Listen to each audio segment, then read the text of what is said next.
Allora, l'ho solo semplicemente aperto, quindi quando anche voi proverete, vi si presenterà in questo modo. Allora, cosa ci permette di fare questo strumento? Ci permette di fare dei flowchart. Vedete che lo strumento mi propone un simbolo di inizio e un simbolo di fine. Il simbolo di inizio avrà sempre la freccia uscente, il simbolo di fine avrà sempre la freccia entrante. Quindi da qui parte il mio primo programma come dire, utilizzando il flowchart. Qual è il programma che io voglio fare? Il programma che io voglio fare è un programma molto semplice: stampare sullo schermo la scritta ciao, l'avevo messo qua, dunque, ciao, siamo la terza BC a distanza. Dico bene? Ok, allora come si fa a fare questo programma? Per fare questo programma devo utilizzare un nuovo blocco, il blocco di scrittura. E dove lo prendo il blocco di scrittura? Lo prendo posizionandomi sulla freccia, tasto destro del mouse, mi si apre questa finestra. D'accordo?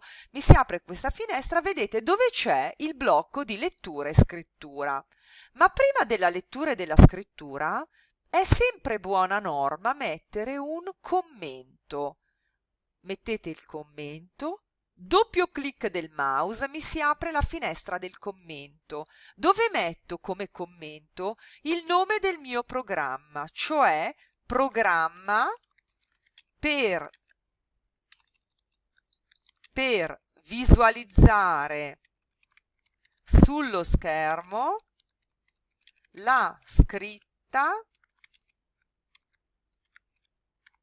buongiorno, siamo la terza sia a distanza. Perfetto, ok? Diciamo che questa scritta me la copio, così poi la riutilizzo. Ok, benissimo. Abbiamo messo il commento.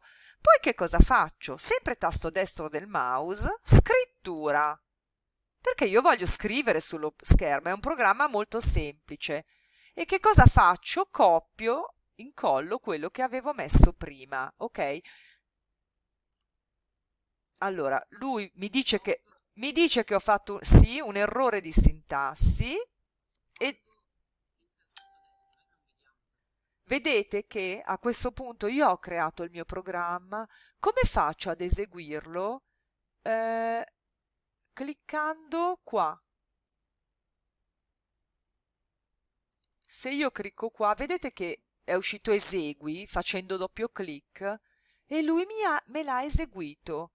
Mi viene visualizzata la scritta buongiorno, siamo la terza BC a distanza.